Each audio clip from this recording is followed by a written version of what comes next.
but they just wrote cuneiform All right, wedge shape. we Okay, that's new. I didn't know that. So go we ahead. live, Stig. We We're live. All right, live. so Oh, yeah, we live. whoa! I was in the middle of talking to my girlfriend. No. Okay. Yeah, we're live, and thanks for. Let me just kind of go over to my channel and see if it's live over there. It's just I like to check it and maybe even hear it, just to hear myself, the volume and all that. But let's introduce this. We're going to do about maybe an hour, maybe even shorter, on 3 topics really. I'm looking forward to. Oh wait, yeah, you're in control of the board, so just wanted to make sure that I'm going to just do a sound check really quick. And then I'm gonna we can get back to the introduction. I have an ad because I don't pay for that anymore. Let me just so anyways, good morning, Tyrone. How are you doing today? I'm doing good. How about yourself? Well, we haven't done many live streams early in the morning. There we go. I got sound. Okay. Yeah, I'm doing good too. And I was up in Big Bear yesterday. Big Bear, California. It's the mountain range that's kind of the north. Like if you start from Hollywood and follow the mountains all the way east to San Bernardino, you can go up into Lake Arrowhead and Big Bear, and the temperature was 85 degrees, and that was awesome. I'm just going to make sure everything's out of my distractive way. Let me get this thing going because I don't want to keep the viewers waiting too long. I probably should have kept that open to see how many viewers I actually have. Tell everybody where they can find your work, like to find your YouTube and stuff. Sure, like that. And we do have comments. We see our comments. You're in control of that. Put them up if they're relevant. My stuff is basically davidstighansen.com. I set up my website to put everything up there. YouTube is David Stig Hansen as well. I kind of want to move some stuff around and put the more boring stuff up on Patreon soon. But I have all my links in my description. And there's the guy. I might get a package delivered during this live stream, but that should be pretty quick. And it was an Amazon driver, but it wasn't for me, I guess. So I got the window open. I'm peeking out the side here. And I worked on all these lights. Yeah, but I'm leaving the lights off because I think I look better with no lights right now. So good morning. Okay, so I don't know if I answered all the questions, but last thing is I'm going to show this Facebook page, and it's right here. That's not it, so it should have been ready. Was this Atlantis? Let me bring it up. And that is down in your description already, I think, right? Facebook.com/was this Atlantis. That is where I put all my links to the maps. I'm sorry? There we go. No, there we go. I don't know why I had it on the wall. And there's Anthony Tunstall messaging me. I wish I could turn off notifications because I don't want like trouble starting. You know what I'm saying? Notifications are, but I know what I'll do. I'll change it over to the Was This Atlantis ID, and that way, people who are like mad at me because I didn't call them, stuff like that, won't pop up. And I'm not going to get tricked by clicking on all this stuff on the top right. So now I'm logged in as the Was This Atlantis admin. And if you go down, the first picture shows this type of terraforming. But okay, so let's get started. What about you, though? Where can we find your stuff? Because you're quite the reader, and I just watched your book. You are doing videos that discuss books, and I just watched your recent one on Sumer, and it made total sense. Definitely, I wish you had put an ancient map of Sumer in there. I have some myself, but for people who don't know what for the real starters, we need more maps. Yeah. And Sumer was basically right there by the water. What's that? See, let's look at it in the Google Earth. I'm going to be covering North America, but stuff I want to show first is down in South Africa, and we'll use my Was This Atlantis. So what is the sea right here? This is the Persian Gulf. Persian Gulf. The Persian Gulf, basically right there, it says Basra. That's where Sumer is. In your video, you mentioned a Holy Bible reference. It said the same place. What was that city you mentioned? Shinar. Shinar. Yeah, okay, so I gotta go. SHINAR. Yeah, I got to go check that out. Also, if you look at the topographical maps, there was a point in time when the shoreline of the Persian Gulf was, if you see my mouse pointer, right about there in the middle. Were you aware of that? That what? Okay, so do you see my mouse pointer? Yeah. It's right there in the middle of the Persian Gulf. And that's where the shoreline was about 17,000 years ago. So there is a lot Okay, I of see what you're land. saying. Yeah, a lot of stuff underneath this water was above water. I don't know about during the biblical times. I'm pretty sure that it was like this, because this is about 3,000 or 4,000 years old, this shoreline. But before that, there was something going on, I believe. Okay, let's go back to my Was This Atlantis page. I wish I could get rid of this side thing. But what we can do is we can go in and we can click on the first. I was going to say you can't get rid of it. Oh, get rid of what? That sidebar that you're trying to get rid of. Well, by maximizing, I think right now you can see that. I want to make sure I can see our thing. Hold on, let me get out of here. I don't even know why that's open. Okay, yeah. So now you can see this triangle. Now this is in Colorado. I will get back to that later. This one is in the Sahara Desert. And what I believe these lines are is not megalithic terraforming. So when you talk about what we saw up here in Colorado and down here in Colorado, and ignore that, down here in South Africa, these ridges, the mainstream explanation is that they are magmatic dikes. And how does a magmatic dike formed? Well, first, I don't know if I want to say this one time in the beginning, and then I won't try to say it again. According to mainstream, you've got a sedimentary bedrock floodplain, and it forms some cracks in it. Then later, magma comes and fills those cracks, and it then crystallizes and gets hard. And then later, the original bedrock erodes away from wind and water. But if you look at the picture I've got on the screen now, is that what looks like happened? Or does it look like somebody put ridges on top of something else? And here, back the original one, this one as well. You know, it's kind of hard to claim that cracks would even form like that in some sedimentary floodplain. So, hey, you see that little, what is that, like a triangle or something? Yeah, we can go there. See, so I'm gonna go there. I'm showing you Was This Atlantis first, and the reason why, let me escape. So you can go to Was This Atlantis, and you can click on this. This is Cal Topo. So this is my Cal Topo map here. This is a topographical map. I also use Google Earth, so a lot of those are linked as Google Earth links. Any comments yet? I don't see anybody commenting. It's a little early for live streams, right? But it gets a little too hot to do them later on for me. So I'm a Google Earther. But, yeah, please give us a thumbs up. Please share this video. Did I even properly share it on Twitter? Because I figured that would at least get somebody. Twitter. Let's go to my Twitter page and see if I posted it accordingly. So here we are. Yep, there it is. Anunnaki terraforming. Nobody hearted it. 30 people saw it. Anyways, okay, back to the show.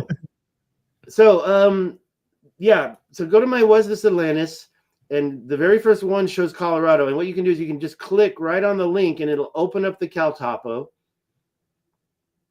You can close the tab over here. And as you back out, you have to know where you are. Unfortunately, you've got other over here on the right. You can put this tab, and you can put a couple of layers. And I have to thank Austin for showing me this. I forgot his full name right now. But anyways, Jason Austin showed this to me. And he's a Jimmy Corsetti's friend. You can see all these other lines over here. And where we are is Colorado. This is the Spanish Peaks. As we back out, you can kind of see where all that is. Now, I can close this link because I just used the link on my Was This Atlantis. I call this a kind of like a clearinghouse because it's not in any order. Let's go here real quick and see where this is. These lines are inside Sahara Desert, and I'm not talking about the Rashat structure today, but a lot of this stuff is very close to it. And these lines, they go underneath these sand dunes, as you can see. Why would there be two magmatic dikes in the middle of the Sahara Desert. It's something else. That's not a magmatic dike. It's a road, or it's a raised canal. And they're in the, okay, so if you back out and you know where we are, there's the Eye of Africa. Over here in Mali, there's this little fish. I call it a fish. It's not. This is the big fish. If you don't know the references that we all use, this is the big fish. The big fish is kind of a weird thing. The little fish, I've been looking at this thing for a long time, and right next to it, you've got these sand dunes. And right, if you examine these sand dunes, you quickly see there are these raised ridges that go underneath it. So how old are the sand dunes? Well, how long has Sahara Desert been a desert? 5,000 years. I can't remember the exact numbers. But if you, yeah. And so when you talk about these lines that we're seeing underneath the sand dunes, these straight lines, but they're about 50 feet wide, and I don't know, because I can't get there to look at that. So I don't know what that is, but it disappears. And then on the other side of the sand dune, it'll reappear. Not that one, but a lot of them. And there's even one with a little toll booth on the side. I was trying to find that. There it is, the toll booth.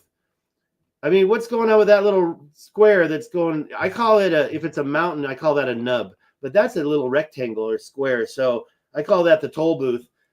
And they go underneath, and they come together here. That's not the way magmatic dikes form. And yeah, they are a little weird. They're wonky, but I think they're pretty old. So we can talk about that one later. But let's go back to the Was This Atlantis page. You say I could get rid of this? The only way to get rid of that is to enlarge the image. Okay, so I'll show you when you go back.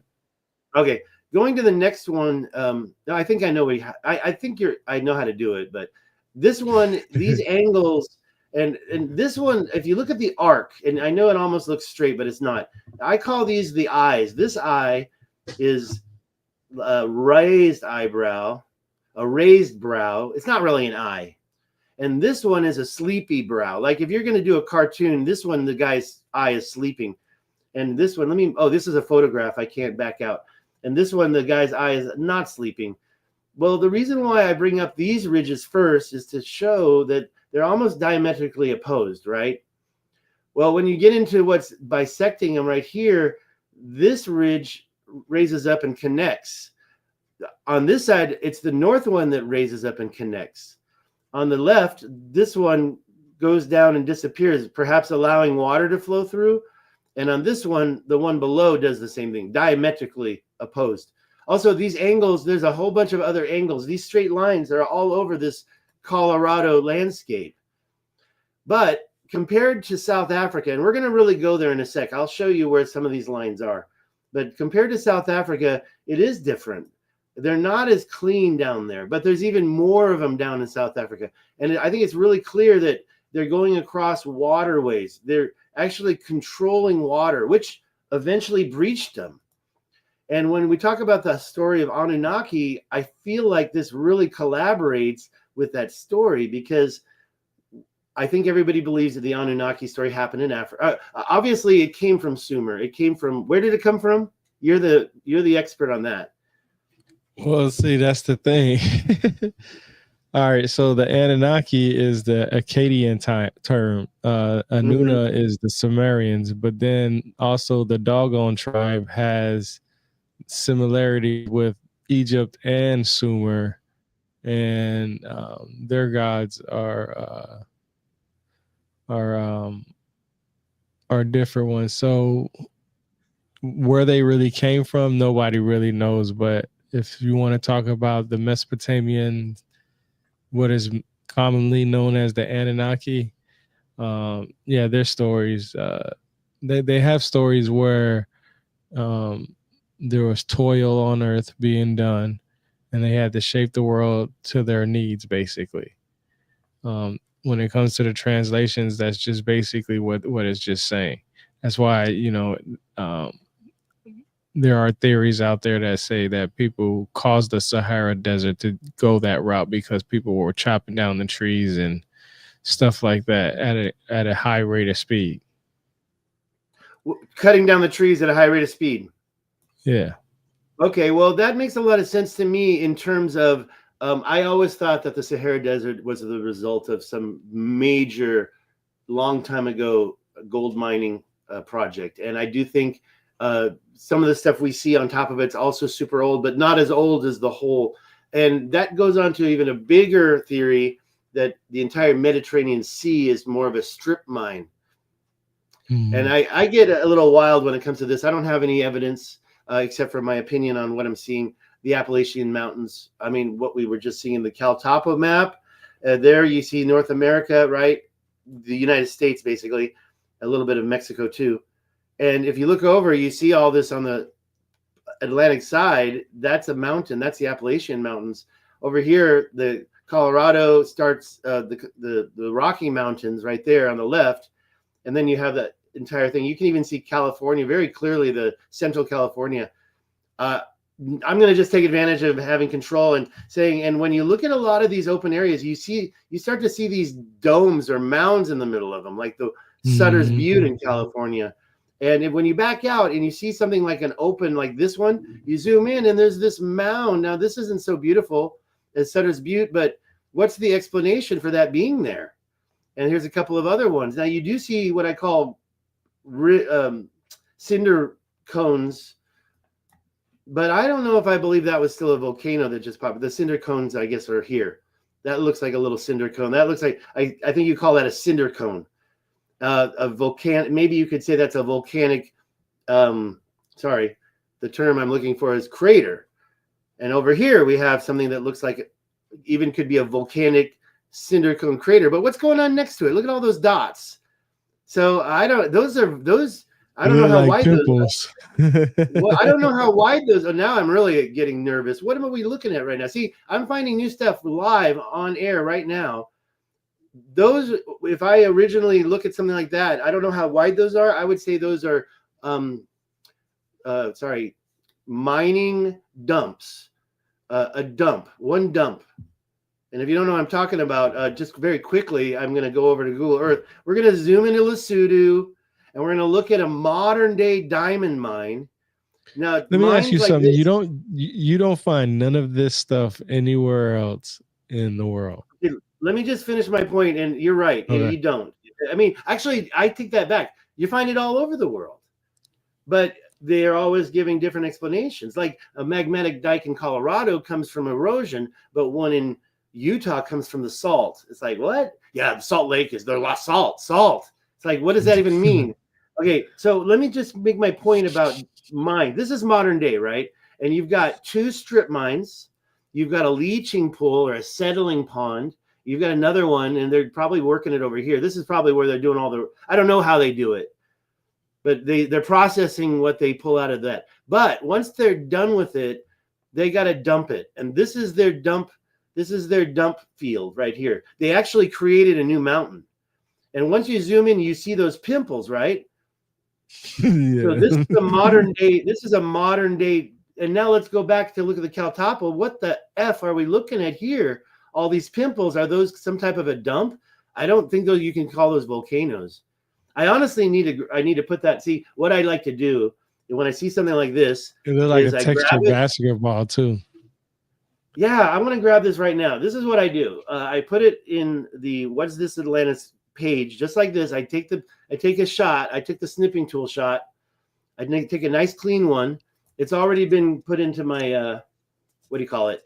It's already been put into my when you copy something and paste it, it's inside your I forget where it's stored, but then I paste it in a post like this. But before I post it, I go back and I grab the link up at the top.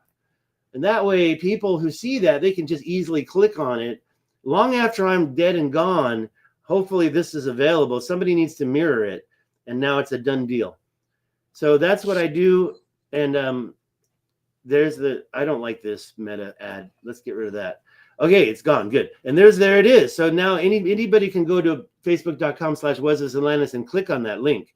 What I really want to do is I want to see that. Let's do this. Now, right click and grab the coordinates. I copied them and put them in Google Earth and then hit enter, hopefully. Hopefully this will work. No porn pop-ups. Okay, cool. Okay, so we ended up in Idaho somehow. This is up in Idaho. Isn't that crazy? I never knew this. I'm so glad I saved And, that just now. You can't even where see did you what's get going that on link here. from again? Okay, I'll show you again. Let's just back out. Oh, here's a mound over here. Okay, so this is the mountain that's in the middle of that big valley. That's what I did. I zoomed into a big valley, remember? So all those little dumps, I'm going to call them dumps. Why are they there? Okay, maybe it's modern day agriculture. We'll have to double check that. No, it can't be. It's up here. It's right there. Let's go back. Cal Topo. I right clicked where I wanted to get the coordinates from. I zoomed in like this and I saw that valley and I saw these bumps, these mounds, and I'm like, why are they there? You know, is it volcanic? And then what's this? So this is pretty rugged terrain over here. I don't know if I'd even want to walk through that. What is that? Is that Look like grass? melted metal. Anyways, and over here, I was over here and I zoomed in and we found all those little dots. Luckily, there they are. Luckily, they're not dots, are they? Like, what are they? See, this is the whole story. And so you say you don't see stuff like this. It's only because nobody exposes stuff like this. Look at all those dots. What are they? This is just freshly found. So I'm in awe right now. I don't know what we're looking at, you know? And the whole reason why we started this video today was to say that there was terraforming found. Well, that was supposed to be South Africa. Why don't we we'll keep this open and go back to this later, but let's at least, because I want to hear from you, and it's already 25 minutes into the video. And you're going to talk about that book you showed me. But let's first look at South Africa in Cal Topo. So to make the last part of the point, these little valleys, and I don't even know what we're looking at here. This is very interesting to me, to be honest. And it looks like the whole area has been worked, of course, by giants, you know. And then when you get down to Pi Town and look at those ridges, let me open up a fresh, very quickly. If I open up a fresh copy of Cal Topo, then it'll take you straight to Pi Town. This is because I saved the link. And I'm sure that link is someplace in the world. These are the two ridges, and they happen to control the Continental Divide. I went there. I met hikers that were hiking the Continental Divide. That ridge right there is right by Pi Town. It's even got these switchbacks. Don't tell me that that's from erosion, right? Look at this. This mound, which came first, the mound or the ridge? And I don't care whether you're talking about natural causes or a giant put it there. To me, that looks like the ridge came second. And then later, the original little mountain, it had water events that breached that ridge. Right there. And why would somebody put it first? Well, that's what makes you think what makes you think it came second? Well, okay, we can't see coloration here. By the way, I never finished telling you how to do it. You right click, you go to the coordinates at the top of what appears in this page. We got other information, like if I want to measure distance. Also, if you pay Cal Topo, you're going to get a whole bunch of other features that I don't have. So I'm going to just grab the coordinates, which are at the top. There's a little copy symbol right there. So I'm just going to click that and copy it. It says copied. And then we can go over to Google Earth and we can put it in there. There's what I did earlier. I'm going to paste over that. I just hit Control V, got the new coordinates in the search bar. I'm going to hit enter. And then it's going to zoom over there and look at that. And boom. Okay, now we're looking at the actual image. Let me just get rid of this over here on the side. This is a little mountain. It's called Cox Peak. Okay, I've never really been there. And then you can see the coloration of the ridge that goes over it. And you can also see this switchback over here. Let's look at the original one more time. Here? No. Let me grab the right one. It's like the there you go. Yeah, it's like, is that the same exact one? Just different color? That's the same place. This is the same place right here. Yeah. Not exactly perfectly proportionate. Okay, so let me just go back up over here. Now, the place I did visit's up here. I climbed this mountain, this ridge. Okay. Mm-hmm.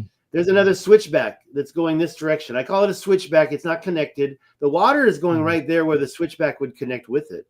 So I do believe it's part of the plan, the grand master plan. And the place I'm going to back out because it's pretty long. It's 12 miles long. Damn. All right, so Pie Town is right here, and I arrived. I was driving this road. That's a modern day road right up here.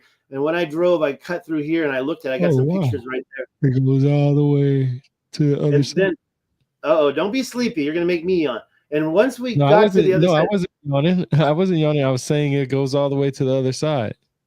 I'm just teasing. I remember military when if you yawn, they'd make you stand up. Okay. No, I was saying that go back. Oh, go back. I'm trying to look. This is the modern day road. It's a Highway 60, I believe. And that's Pie Town is right over here. And no, it's actually down here. But anyways, Highway 60 goes through there. And I drove, and instead of going through this one, actually I drove and got some pictures. I didn't even know this one was here. I couldn't even see that from the ground. Okay, I cut in here, and I drove my Ford Explorer in here, and I parked somewhere closer to this. And I see right there. Okay, so right here, this is what I was talking. Oh man, you keep moving it. Go back. Sorry, go back. I know it's frustrating, but I hear you. I'm there. We're there. No. Okay, you see on the right hand corner? Is that a settlement right there? On the right here. Yeah, right there. What's that? That's called Pie Town, City of Pie Town. There's not even a gas station there, so it's really a village. Oh, okay. Because I'll show you in the map. Let me show you in the map. Okay, so that's what we were originally. Let's just finish looking at this. I think that this ridge was put on top of that mountain, and look at the coloration of it all.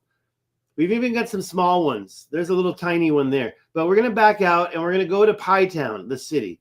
So you can see this is really where it all starts. It hits a mountain. Were they moving? I believe they were moving this stuff to control the water. They were getting their stuff from the mountain and moving it across here. Now, I backed out the whole 12 miles, so you can see some other big mountains nearby. I see it a lot better. There's Pie Town. But the way it hooks around, let me back out. Before I do, I'm just going to say, I call these nubs and I climbed up here, and I pretty much, I went straight up. That's Pie Town over here, the city of Pie Town. And but the first place I stopped was here. I didn't even go to Pie Town. I went and bought a pie after I did this. So I climbed this mountain in about a minute, and that was a mistake because I'm almost 60 right now. I'm 57, and it almost killed me. My heart was beating so fast I couldn't stop coughing. I had a coughing fit after I climbed this ridge. It's about 200 feet high. I just should have been a little bit easier on myself. So I realized I'm not that young anymore. And then I started to walk the ridge, but I was suffering when I did it. And I did a live stream video, and I got to about here, and I realized there's a road that I probably could have driven up to get to the ridge right there. I have to recheck it. Oh, there it is. It's over here. That's the road. But when you get to the top, you can't go down the other side, even though you can see the road is there. The other side is blocked off with a fence. So anyways, that's the Pie Town Ridge.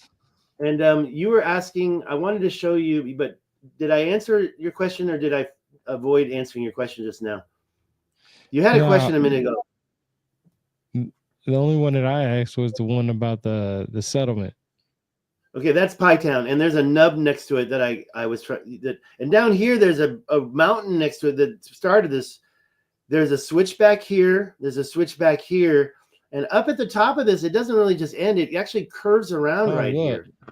I see. Okay, so that road that you was just talking about, it goes all the way through the mountain too. The road I was talking about was a 60. That's where it goes through. Yeah, that one right there. Yep. Now pan out some more, and you'll see it goes to the mountain. It goes to about here. No, yep. Yeah, let's follow it, because I actually never want. Okay, let me follow it a little closer. So here's Pie Town. There's the 60. You're talking about the 60? Yeah, just keep going. You'll see it's going to go to the mountain. I never drove it before. So it kind of goes into the mountains and then curves south a little bit. It follows this river. This is a natural river path, and it goes down this way. Baldwin Cabin Public Library. I'm telling you, there's not even a gas station there, and I almost ran out of gas. Okay, I never went this way before. Let me zoom out. And another thing we can do is this, because people don't know where we are, and we can change it to this map. This map will show the roads a little bit better. And I'll tell you the story now that we're looking at. This is New Mexico. That's Pie Town right there. And what I did was I was driving on the 40. I was up here. I stayed in a hotel right here. It was very cheap, $50 a night motel. And I started driving down this road to get to it. And this is a pretty long stretch. If you look at the down at the bottom, that little thing at the bottom right, it's 40 kilometers. And 40 kilometers is about what, 30 miles? So that's about 100 miles, maybe. And so I was driving down, and I had a pretty full tank of gas, but it wasn't a full tank of gas. And by the time I got down here, I wanted to go straight to Pie Town, but I already knew there was no gas station in Pie Town. So I asked somebody. I had to go to Camado. So there's a gas station in Camado, and I filled it up there. And then I drove down the 60 to Pie Town. And that's where my little adventure with the ridges started, right about here. I even went to a real estate office, and let me get out of here. At that time, here's Pie Town again. At that time, I didn't know that let me show it in the topographical. I didn't know that this thing curved around like that. Look at the way the ridge curves, and then it just turns. That's a 90-degree angle. And then that's what that's what I was saying. It was. So that right there, that's what you were saying right here. It goes through the mountain right there. Oh no, we were talking about something. So what's going on here? If you don't think this is natural, then I don't know if it's. Look, that's a damn mountain at this point. Okay, I can't say that a giant made that. I don't even think a giant made this, but it just, to me, that's one of the parallel lines right there. The other one's up here. That's the other one right there. And I went and visited that too. See, I didn't even show South Africa yet. And everybody says, oh, that's natural. That looks natural. That looks natural. But when you go to South Africa, then you get to a point where you see stuff that's a little bit less natural looking, more deliberate looking. But we see it everywhere. You go ahead and talk, and I'm going to look for something to show you. We have that new picture. I'm going to look into that after we're finished. I can't believe those dimples. We can talk more about that later, but I do want to kind of get out of talking about all this, and because of the time and everything, and kind of talk about, like, this is in South Africa. And I'm going to try to find some stuff that's in New Mexico this is South Africa. Let's go here real quick, but you can interrupt me anytime to say whatever you want. I'm trying to relinquish it. Here we are in South Africa. Go on. No, I'm not tripping. I know when I need to say something. I was just okay. Good. Let me know, because I feel like that you had okay. I'm just backing out a little bit. This whole place in South Africa. If you know my work, and thank you so much for when we met at Cosmic Summit. And by the way, I have my Cosmic Summit 3D printed Egyptian vase right here in my hand. I'm holding it to the camera, and that is this is the smoking gun, right? This is the smoking gun for things like Egypt. Just like the Giza pyramids, the smoking gun. The fact that you can't make these nowadays is a smoking gun. Specifically the spinner. We got these from Matt Beal. Matt Beal has 85 of the real vases, and he has, is it the spinner or a spinner, where this vase literally balances, you saw it, right on the pinpoint. It's a smoking gun.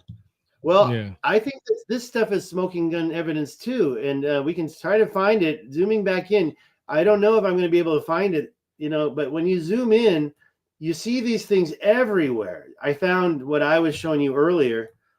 I mean, this looks like a damn Dali painting to me. Like, look at that, and look at these mounds. You're gonna say that? Yeah. You're gonna say that's a volcano? Whenever I see stuff like that, I think it's pay dirt from the mining or overburden dumping from the mining. But here we clearly see ridges that go across the river and block water. And are you going to tell me that's modern day? I don't think it's modern day at all. You have a processing center that's collecting water right before it. So there are modern day stuff going on. You have a modern day dam right there. But when you look at the big picture, do you really believe that the government made these shapes? I don't. And look at this curved ridge. And there's water breaching it here. Barely. There's a dam there. They put a dam up, right? Look how little that dam is. Okay, that's a modern day dam. What's going on up here? Look at that circle. For some reason, like probably a water tank or something. I don't know what that circle is. Modern day. I would say this little thing. Face. What? Oh, because of the two eyes and a mouth. Yeah, that looks like a little horns. It looks like a horns. Yeah, devil. It's the devil. Well, don't try to anthropomorphize it too much because trust me, we're gonna have to get a different YouTuber involved with that. I know a guy, but that's a modern day. Okay, so what's modern day? That dam right there, that could be 1,000 years old, right? I think that's actually, in my opinion, that's pretty old because of the tree line that's growing on top of it, and that's not even catching water anymore. But a lot of this stuff looks dry to me. So most of these dams are probably old and they're not really catching much water. There's a little bit of water going through. So anyways, that's just one curve out of so many. But look at this straight line. It's going east-west. I don't know if that has any significance for these ancient mega forming terraformers. But they are kind of going east-west. And you see one line here, but you see a lot of curves too.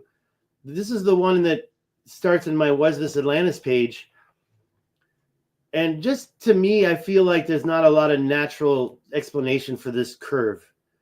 And it just so happens to be going across this river, which is actually still there, right? Do we see water? Well, we see like there's a dam there. That's modern day damming.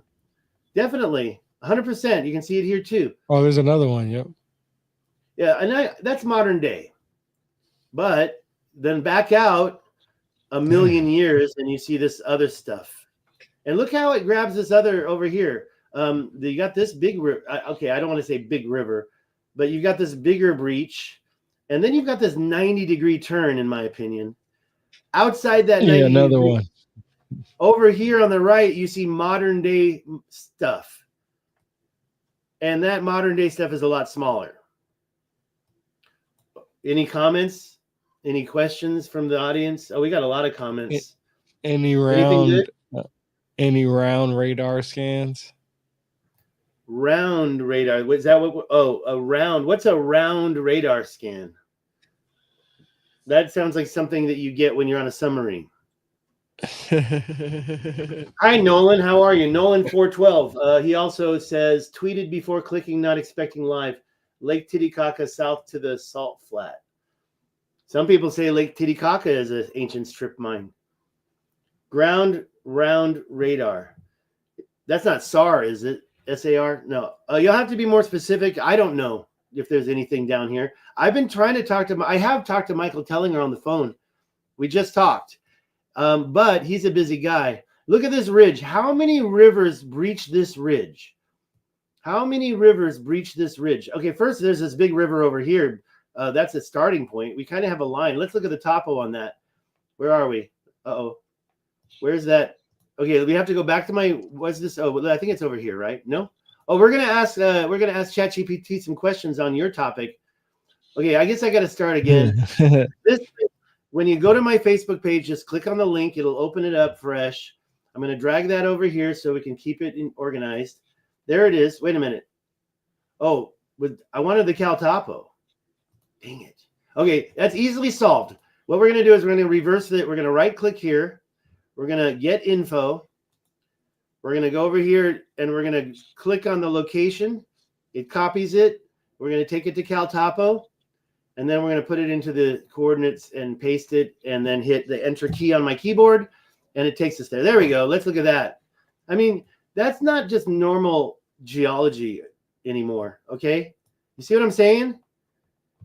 Mm-hmm. Now it looks like welding slag, in my opinion. Like the ancient person that did that didn't really care about beauty or symmetry. But if you look at the ridge and I asked the question, how many rivers breach this ridge? Well, we can take this ridge all the way down here if you really want to, right? We know there's a big breach on the top where you see it at. There's a break in the top. The very top right there. Yeah, that was the one that's the one I'm talking about right there. That's it. You can see that somebody's doing agriculture right before it. Because there's with the water. That's modern day water management. And this is what you're looking at is ancient terraformers water management. But And why do why you are they think it was the managing water? Anunnaki though? Well, because I think this is a result of mining operations. Let's go down to the bottom of the ridge.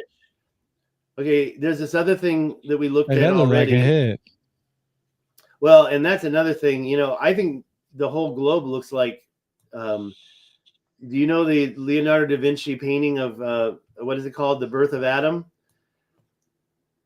I think that you have seen it where God is touching Adam and waking him up from being born as an adult, and as they're touching, doesn't that look like Alaska touching Russia? Never mind. Anyways, that's the theory. Okay, so let's back out. This is the beginning point for that ridge, and when you zoom in, it looks pretty damn natural, right? But you see the rivers right next to it, or you see water events next to it. Maybe the river's gone, maybe it's dried up. There's a water event.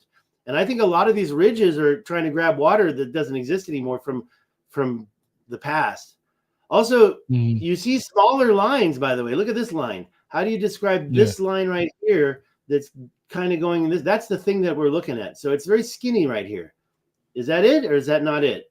See, there's a lot of lines that are very small. These are the small ones. These are like the ones in Colorado. Sorry, I had to clear my throat. Over here is the big one. This is where I think maybe it was more on the, because why do I think it was Anunnaki? To answer your question, I don't think humans could have done this. Okay, so here's the line. And I'm going to put it in the center of the screen and zoom back in. There's a water breach here for sure, right? Is that a water breach? No, not really. Maybe over here a little bit. I'm looking for real breaches. There's definitely modern day damming over on the left there. So the water got moved. There's like so 3 of them right there. 1, 2, 3. Yeah, and by the way, when I say modern day, that could still be 1,000 years old. You know what I'm saying? I just look at this big one. Now look at this big one here. Let's measure how wide that is. There's one in Sahara Desert, a line. This is pretty much 100 feet wide. Okay. Oh no, that's meters. That's meters. That's more significant to me. Let me zoom in, just so I can't click that. Okay, I can hit done. But if I get rid of it, the measurement. Look how this is exactly 100 meters almost. I mean, let's try it out down here. Let's try it in a more fair place, right here, right in the middle of the water breach, and over here. Right here. How many meters? Okay, so now it's only 88. But you always see like 50 meters or 50 feet or 100 meters. I won't get too into it, but it's a lot bigger than, like, say, the other ridge that I think is old over here. And you can see there's a modern day dam right here. And when you look at those are like 25 foot wide. And yeah, I say that's old because you have the tree line growing on it already. Those trees, if that was modern day, those trees wouldn't be there. So because you would have to see how fast those. Do you know what kind of trees they are? Well, actually, now I think they look like rocks. Okay, let me get rid of this. Look at that. They look kind of like rocks, bro. So can you press the man and see if you can go there? No, there's no man here. I already know the answer to that. There's no man here. Let's back out and find the closest man over here. You want to? I mean, if we could find one of these near the man, then we'll be in luck. Like, okay, what about that one right there? Look at that line right there. That's one of my small lines, and I don't believe that's modern day at all. If we could find the man next to one of those more modern day lines, like, okay, here, look at this one. Let's go to this one right here. All right, so that one looks like it could be the same material. Are they trees? Those are trees. Those are trees, for sure. Yeah, those are trees. Yeah. Okay, so now I don't believe they're rocks anymore. I mean, I don't know. That other one sucks about Google Earth is that it looks way on the top, but yeah, those are trees. Now I see. Trees. But I do believe that somebody made that, and the fact that the trees are already growing on that. I mean, look, who did that? Here we are in modern day South Africa. Okay, is that private property over there? Well, there's a fence. Is it government property, private property, the equivalent to BLM land? And you're looking over there and you say, oh, there's some water. That water has been collected. And now by looking at it from above, we know that that water was collected from these ridges, right? Well, now there's trees on the ridge, but I mean, come on. How many years ago was that ridge created to collect that water right there? Why is that water there? And there's more water down the road, like right? a little pond. Oh, for sure. Yeah. And there's modern day, they're actually, that doesn't look like there's any water. Yeah. Sorry. Oh, let's do this. Let's go through the historical imagery on that real quick, and we'll look and see how many times we see water. I want to use this arrow like this. I mean, it looks pretty dry there. And the point is if it was when you scrolled out when you was on the road, you could see water inside. Oh, you're right. No, you're 100% correct. Okay. I'm just saying how often. I mean, were playing tricks. No, that was water for sure. Okay, December 31, 1985. That's the first scan they got. You're out of luck. That's the second one. 2006, 2013, and by the way, if we back out, we might be able to get a whole different batch. I'll back out just a little more. Okay, so yeah, now this is just an example. Now, for example, we saw water here, but do you really believe there's water over here also? I don't know about that one. And look at this line. So all this water management, I think that's over 100 years old. You know what I'm saying?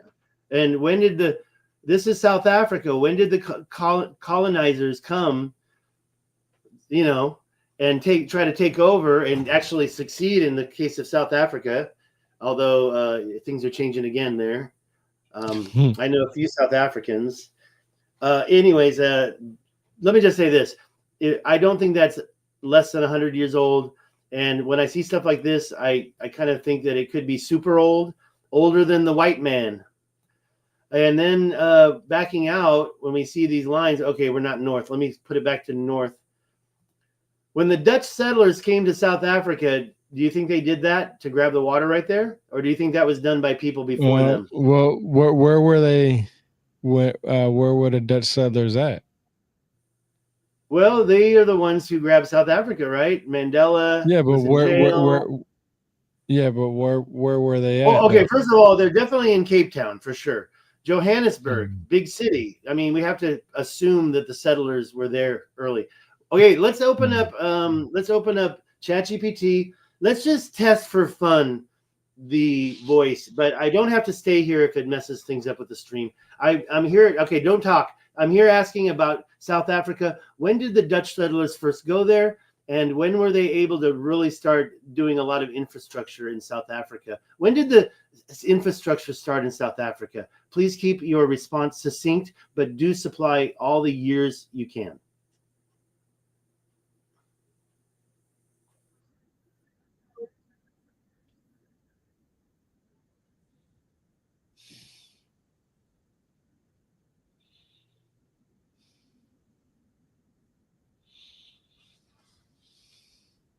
Mm-hmm.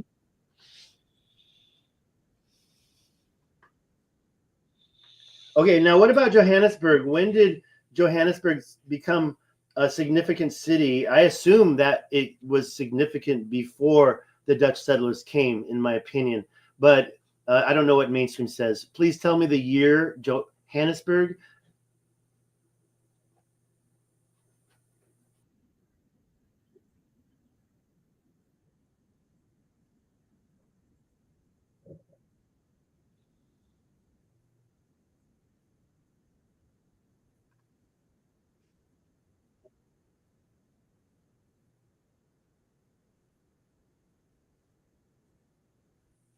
Okay, you say the region. Last question, and then I'll give it back to my host. What is the year that when would the first Dutch settler go to Johannesburg? The Boers.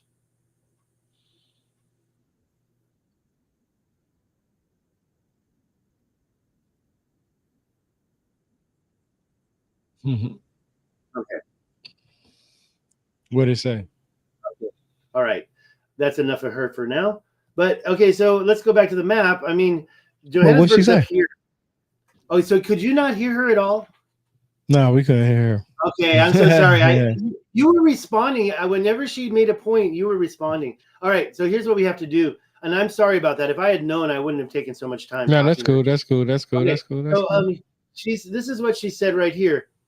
The Dutch settlers, known as the Boers, first arrived in South Africa in 1652. Let me make this really big. I can zoom in a little bit, and I can't get rid of that. I'm paying for this right now, so she's trying to please me. Okay, so that was my previous. We were talking about cuneiform. We're going to talk about that next. I've already talked an hour, so I'm going to shut up and let. We're going to change the subject.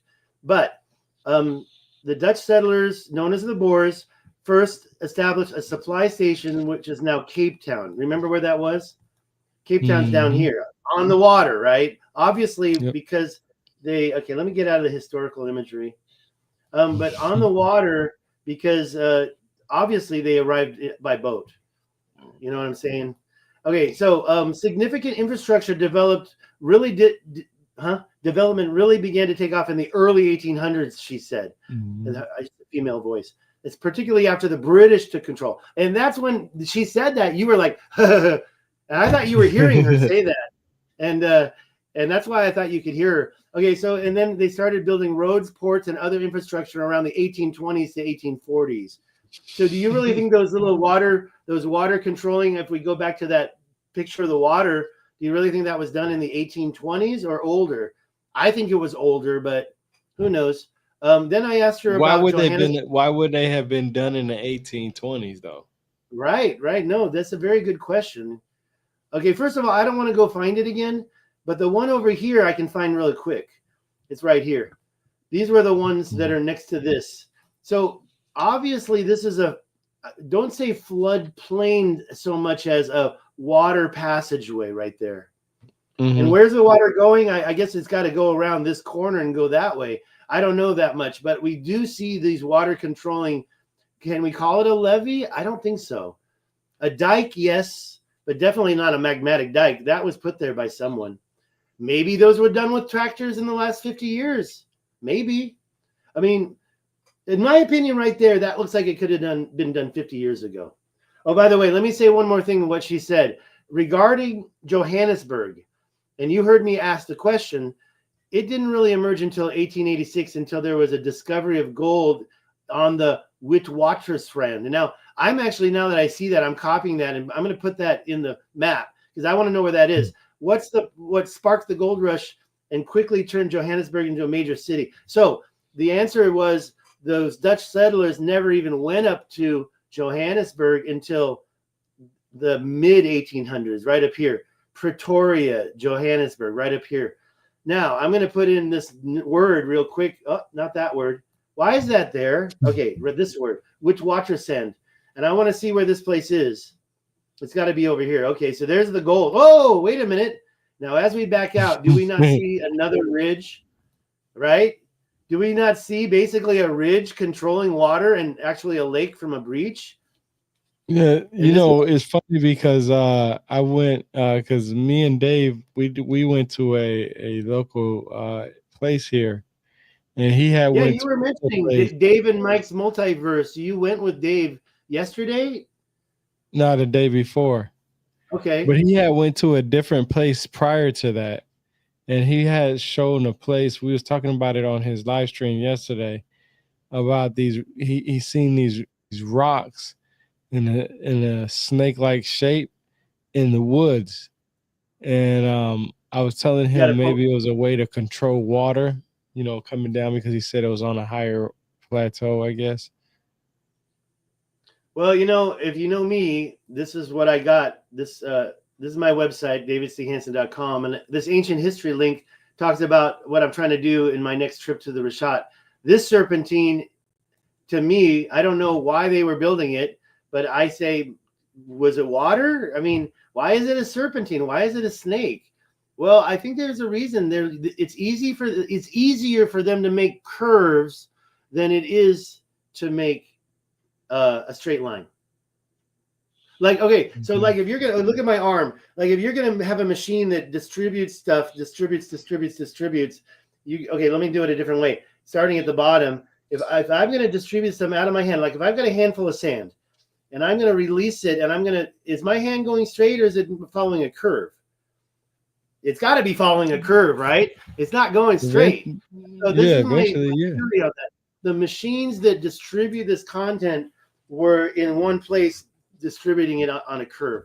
This thing, I don't know, but let me go back to the ones in South Africa. And I do want to finish up this stuff, and I don't know what we're looking at. This is that gold find, is a 56-kilometer long north-facing scarp, okay? So there's another word for these things, an escarpment, a north-facing scarp. Where's the 56-mile long? Oh, kilometer, sorry. 56-kilometer long.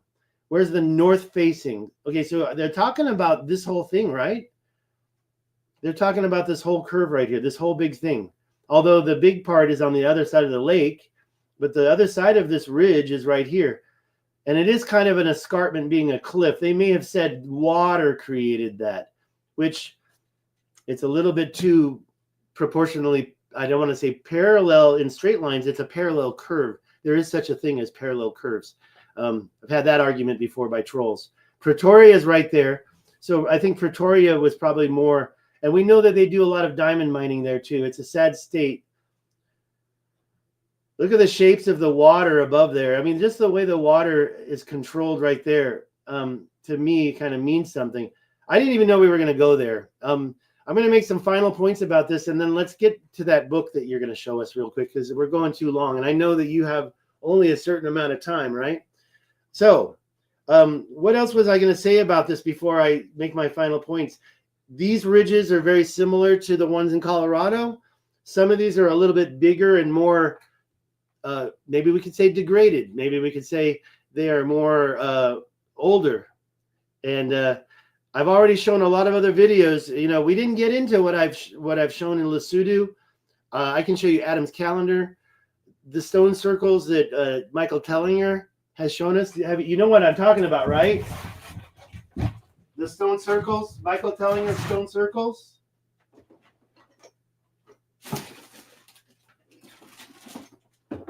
Can you hear me? Okay, you're muted, I think. Yeah, go ahead. I hear you now. Yeah, okay. Do you know about Michael Tellinger's stone circles? Yeah, yeah, the ones that are known as the Adam's calendar or Inky's calendar.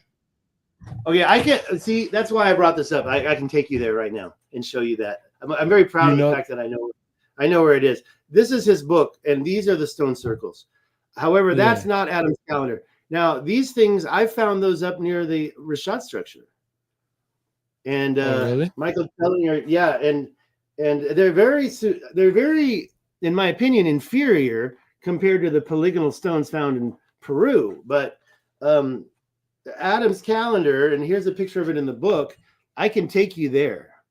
So I'll show you how to get there. It's very easy. Check this out. Let's look at the map, and let's go to Eswatini. Now, you see the top of Eswatini, and you see the side of Eswatini. And if you take those straight lines, go north to the top and go west to the, go west to the west line, then we go right about here. And then once you get there, there's this little shape of land. Now, the latest scan changed it a little bit, but it looks similar to New Jersey, at least the puzzle piece. But now it's right there. It's this part. I'm going to back out so you can see. So you go right over here, or you go from the left side and go right up here. It's a little bit higher than the north line. Okay, just a little higher. It's right there. See, Michael Tellinger doesn't tell you where Adam's calendar is, because first of all, every time he's put up a sign, he somebody takes it down. And so some of the locals are trying to hide this. Now, here, if you turn on photos, okay, Google Earth changed everything. There it is. So go here and turn on photos right here. You can see Adam's calendars over here. However, somebody put that there, but this photo, wait a minute, where is it? Right here, you can look across and see Adam's calendar right there. We'll click on that first. We got two images. There's Adam's calendar right over there. Okay. Yep. This is just a photo. So, and this is the same photo. So yeah, it's right on the edge. So let's go over to this other photo, because I haven't looked at this one yet. Someone put that there. Okay, someone put a lot of photos there. And that's great. That's great. So there we go. Those are some good photos too. That's great. I haven't seen these yet. So you can see that other spot where we were over there taking an image from this, and now we're looking the other direction. So I think that this is pretty cool. So as you see, Adam's calendar is a lot more megalithic than the stone circles. Yeah. All right. And so that means it's a lot older. And that's why I brought that up. I'm going to put my book back. Yeah, he hasn't signed it yet. So I need to get this signed. I thought the package guy was here. Okay. So yeah, let's, so that's the answer. I mean, basically, I'm going to look at all these pictures real quick. Cuneiform is the story we got Anunnaki from, right? There's a stone circle. That is not Adam's calendar. But what do you think that these were? There are millions of stones in there. Don't tell me hunter-gatherers did this to contain their animals. I don't believe that for a second. Yeah, that's what I was going to say. That's the other theory that I hear, is that it was mostly for cows, I believe. Yeah, come on. You're gonna build. I don't know how many stones there are, but I've read and there's one guy in particular. He has good information. Sometimes he's just a little bit overboard. Yeah. Well, that's all 21 images. Okay, so I can't believe this one. Actually, look how solid that is.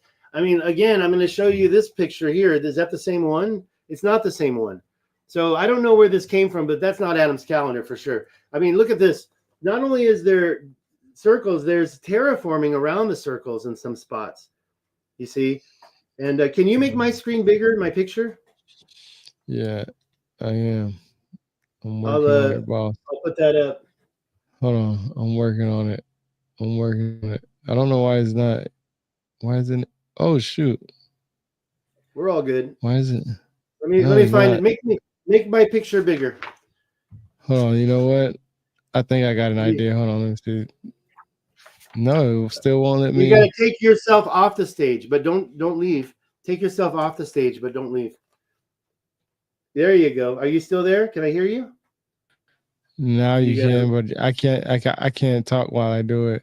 There's a way to do it, but that's okay. I think it's because I have this screen share on also, so it won't let me do a big one for you. I'm not sure. Well, let me see. Do I need to keep presenting? I do if I want to show the chat GPT, but you can keep that small for now. Okay, let's just finish talking about this. Yeah, and there's the kites in Iran as well. Kites in Iran, holes, are made of the same type of stacked stones. If there's mortar there, it's a very sorry. There's a fly that's been bugging me. If there's mortar there, then the mortar is crumbled. And I can talk about some ancient walls in California where you can kind of see the mortar, but at the same time, it's more stacked stones. So the mortar is almost just like an afterthought glue in a way. Let me okay.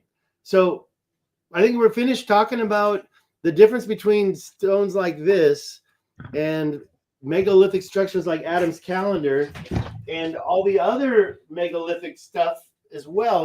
And I was driving through not Joshua Tree, but near Joshua Tree. We've got some very similar weird looking stones. I do believe that melted stones are kind of a process from a ancient megalithic mining here in North America. And was it the Anunnaki here in North America? Or is it a story that's even older than the Anunnaki story? Just like the Atlantis story. We've got places all over the world.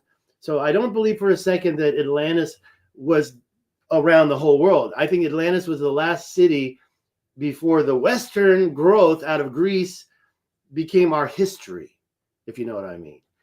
But that Atlantis story had a pre-Atlantis, right? And I think a lot of the stuff I showed in Africa, not just today, but before, was part of that Atlantis story, pre-Atlantis story. But what we just looked at, that was way older, like 1 million years old, probably not done by humans anymore, but by the Nephilim or the Anunnaki or somebody else, or, you know where I'm going with that. And so the idea that cuneiform, I'm very interested in cuneiform. Tell me about that book and make sure that you read Chinese, you said. So I got this book right here, Chinese and Sumerian. Test me. What's the first character you have? I mean, I'm Oh going to tell you shit, right now, there's a 50% chance I don't recognize the character, bro! I'm because I telling don't you, I need. don't. You got to show it to the camera.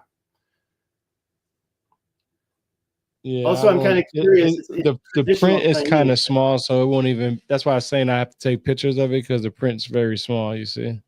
Okay, all right, right. Yeah, it won't focus. So I see.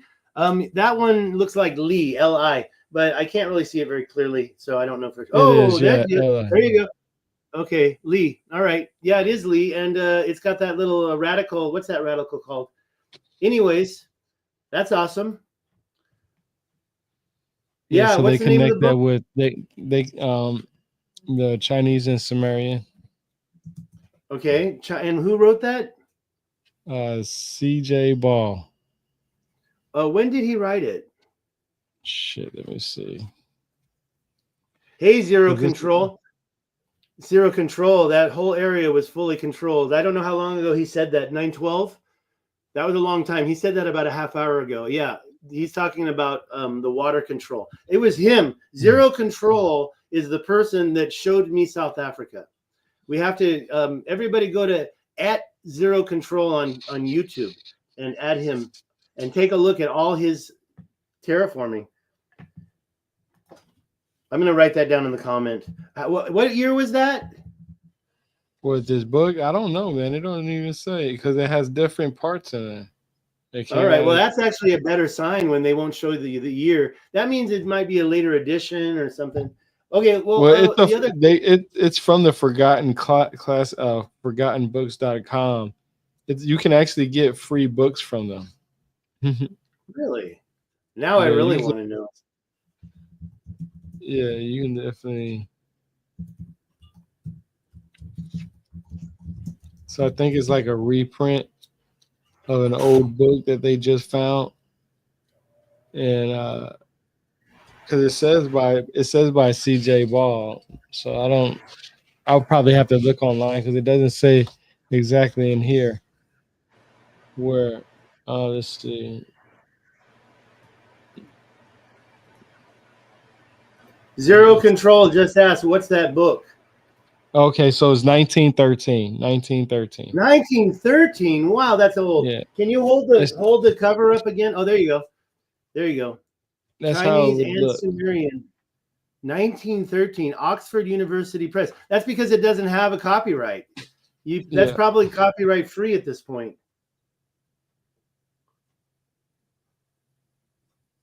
Yes. yeah. Zero Control is in the house. I'll tell you what. So that book, what is it?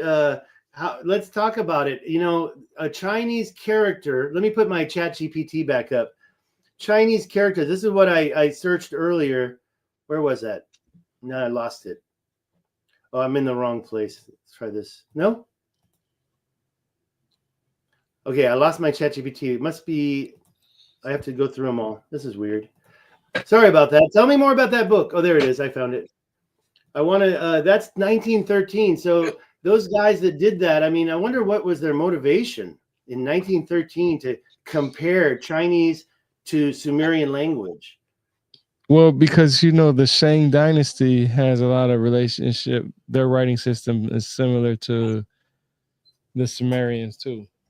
Okay, Shang Dynasty. Okay, let's ask ChatGPT. I'm not gonna have the voice come on. I'm gonna put it in there and have the. How does the Shang Dynasty relate to the cuneiform writing system from Sumeria and the other Mesopotamia countries? I'm gonna ask ChatGPT that question, and let me know what you want me to ask ChatGPT, because the first thing I was going to say is, remember before we started, here's what I looked at. It's right here. Okay, I have to search that. I'm going to go ahead and search that. But before I search that, I'm going to read what we got before, which was how many cuneiforms are there? And they're not characters, in my opinion. So what do you call them? And you said you called them pictograms, right? Yeah, because Cuneiform pictograms. the Sumerians supposedly started off with the pictographic script, and then the Akkadians, when they took over, they started putting it in a cuneiform script. That's what I've learned from it. They call it a cuneiform script because there's not an actual word for their writing system. Here's what I want to do, because I am a little lazy, and I feel like we should be using the technology. So here's what I'm going to do. I'm going to stop sharing this screen. Instead, I'm going to share the browser tab. So that I'm going to stop, and then I'm going to reshare something else, which is the browser tab. It's a Chrome tab, a window, and the window is right here. Now you should be able to hear it. Okay, good. Right. Okay, great. So now I'm going to click this, and can you hear it? Give me a thumbs up if you can hear it, and a thumbs down. I'm going to give you a thumbs up when it starts. What's going on here? Why is it not playing? What happened? Oh, I didn't hit the right button. Here it is. Read aloud. Go. Give me a thumbs up if you can hear it. I'm going to put my thumbs up once it starts.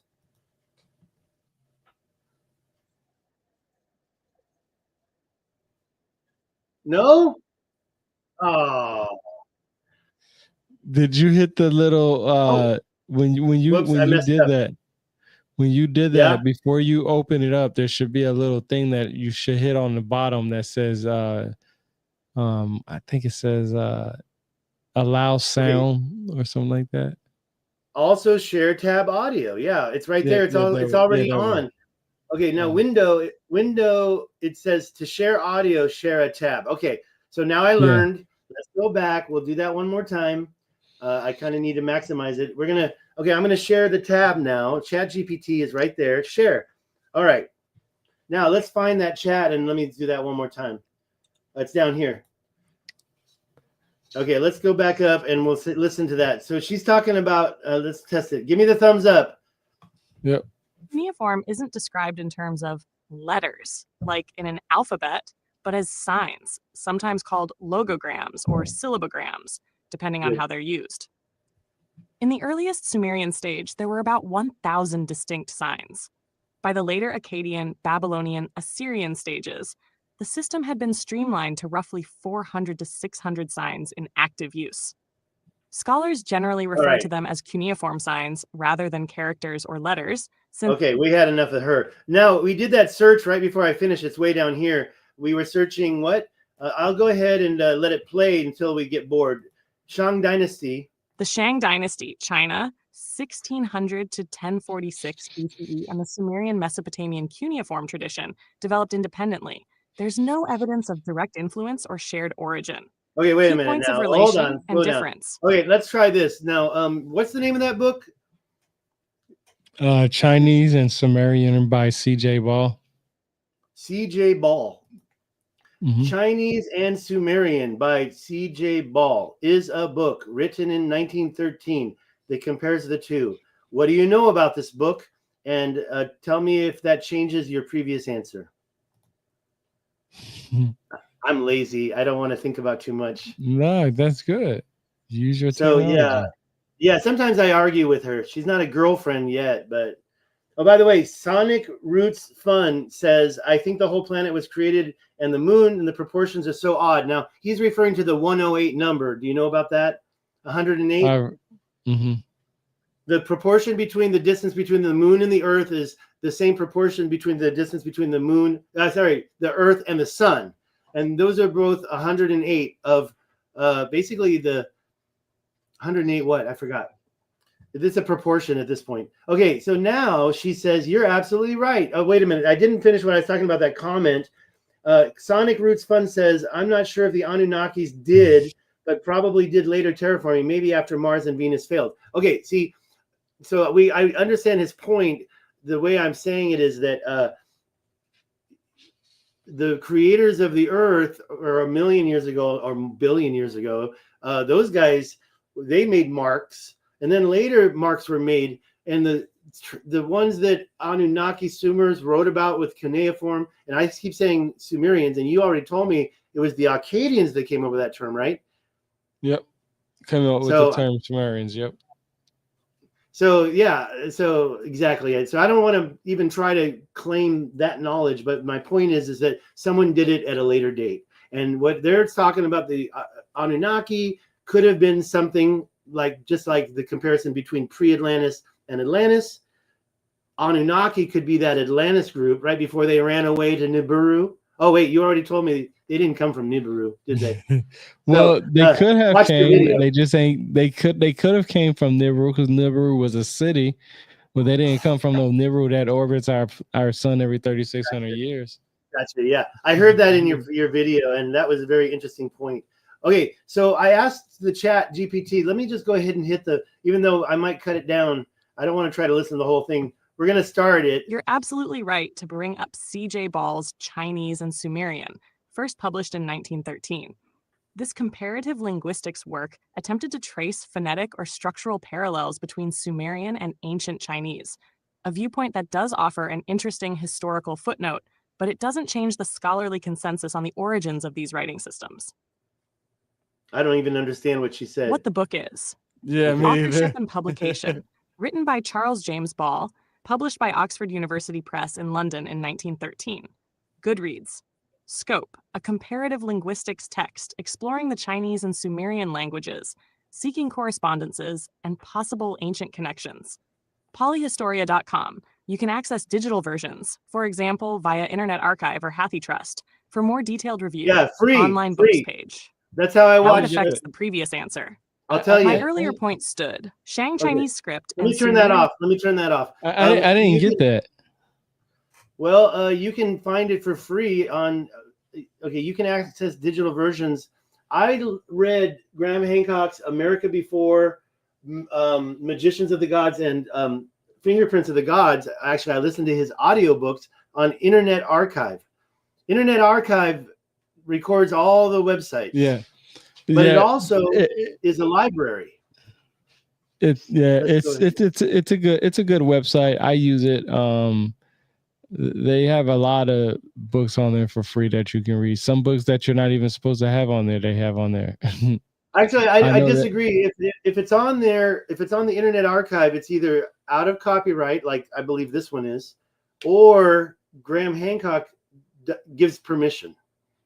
And because I can't find other audiobooks from other people. And I mean, maybe you can find a few things that aren't supposed to be there. I've got other websites where there's nothing supposed to be there. It's funny, I haven't even visited those sites in a long time because it's related to teaching English or teaching university classes. Yeah, what were you going to say?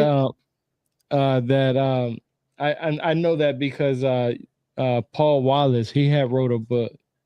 He had wrote a book probably maybe 6 months to a year ago now.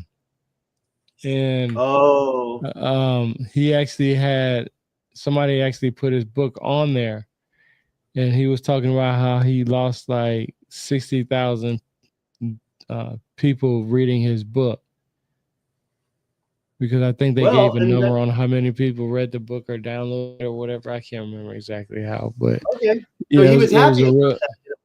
Or was he mad because he didn't get the money? No, he was pissed. He was trying to. He was pissed because he didn't get the money. Well, see, the thing is I think that he could have that pulled off of there. And did he? He did. He did. Yeah, he did. Well, that's a. But by that time, there was already a lot of people who already downloaded it. That's bittersweet, but in today's day and age, I would be happy if 60,000 people read my book. I would be very happy. You and me both. However, I do agree that not getting the money for those 60,000 impressions would suck. Okay, let's get back into this real quick. She was saying how it affects her previous answer. So how did it affect her previous answer when it was there's no comparison? I wish I could continue listening at the same point, but I can't. So I'm going to have to look at it myself. She said it was independent inventions that developed separately, blah, blah, blah. But according to Ball's book, reflects early comparative philological curiosity rather than the current evidence-backed conclusions. Okay, so it's given. She's putting a little shade on that book, saying more recent stuff has debunked it. Maybe. Modern scholarship consistently rejects hyperdiffusionist theories, suggesting ancient civilizational diffusion across this. That's before the puppet masters took control. That book was significant. Why are you holding that book right now? Where did you get it from? Shit, I don't. I got it from Amazon, but I don't know why. I bought it like 2, 3, 4 years ago, something like that. All right. Let's do I this. think I was because I wanted to find, because I know that the Sumerians traveled to the Indus Valley civilization. So that means that some of the Sumerians or a group of people, or I shouldn't say Sumerians, some of the Mesopotamians, they lived there. And it gives some really good, like I got a lot of tabs on here. Here, let me go to one of the first tabs. Okay. That I have. It was the one, matter of fact, it was the one you was talking about, Li, when you remember how you seen it? So yeah. Lil is also the earth or land. So it's saying Lil, Liel, as a realm of the god Bel, Enlil. So it's just saying that word, what does Li mean to you, first of all? What does that mean Okay, to you? further, show my screen. What happened? Oh, I can't. I'm not showing that tab. How do I? That's a shame. What does Li mean to you? Well, I know how to write Li, believe it or not, but on that one, I'm going to actually look at it in the dictionary. The Li that I know. See, I don't even. Is that Li? See, I can't write. Let me try that again. But you can't see what I'm doing, so that's good. Oh, there it is. It's Li. That's Li. I got it. Li means inside. But the thing is that Li right there. Okay, that's a very quick answer. It's not the full answer. Okay, inner, hometown, aligning, native land, neighborhood. However, wait a minute. There's one more thing I have to do with that Li that you showed me, and I can even remember what's called the radical. The radical is on the left, and I can't really see it right now, so I'm kind of trying to memorize it. But what I believe it is, that radical on the left, I'm just going to choose it real quick, is also lining. So no. I made a mistake. That character, that I'm going to call it a jinn right now, which means towel. I might need to look at that radical a little more carefully, but let me just see if I can grab it from memory and put the radical in first, which I believe is jinn, and then the Li over on the right. And now I'll tell you what I think it means. First of all, I'm not very literate in Chinese, so I don't read a newspaper very well, and that's where I fail. Okay, now that character doesn't look like it's available. Okay, I found it. Oh no, that character isn't available in modern day Chinese. Well, it has okay, so it has a lot. I was just going through the book. It has a lot of those. Can you show that to me one more time?